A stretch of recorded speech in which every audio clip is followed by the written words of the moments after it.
Koperasi merupakan sokoguru sekaligus sebagai penggerak perekonomian rakyat.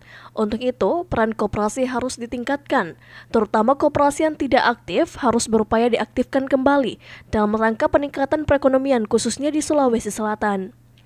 Hal ini terungkap dalam peringatan Hari Koperasi ke-69 tahun yang digelar di Kabupaten Takalar yang dihadiri oleh Menteri Koperasi Anak Agung Gede Puspayogo. Hari Koperasi berpusat di lapangan Makat Tanang, Desi Bali, Takalar. Koperasi itu adalah pilihan dari sistem perekonomian Indonesia dan kita tidak bicara lagi yang ideal-ideal. Bagaimana hari ulang tahun yang ada ini bagi koperasi bukan lagi jargon, bukan lagi beretorika, tetapi apa langkah konkret kita di Sulawesi Selatan untuk membangun sebuah aktivitas koperasi yang bisa menyaingi bentuk-bentuk koperasi yang neolib itu, ya.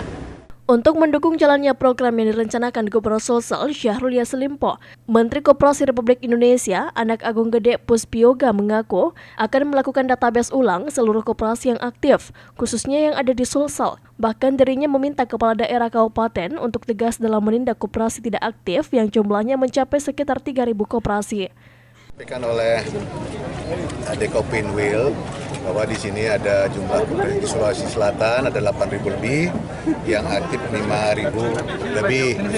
Jadi yang tidak aktif itu ada 3.000 lebih. Dan saya beritahu bahwa untuk database dan yang kita secara nasional kita sudah lakukan database itu. Jadi secara nasional ada 62.000 koperasi yang tidak masuk dalam database kita. Karena itu memang tidak aktif. Jadi kalau per provinsi tadi di sini kurang lebih 3.000 yang nggak aktif. Jadi saya harapkan yang 3.000 itu tentunya masing-masing kabupaten ya dan kota itu segera koordinasikan dengan para bupati, para wali kota untuk tidak dimasukkan lagi dalam database dan tentunya jangan dipunya lagi karena tidak aktif gitu. Puspayoga menambahkan pihaknya akan memberi jangka waktu dalam 2 hingga 3 bulan untuk segera merampungkan data koperasi yang tidak aktif. Mulyadi, Fajar TV.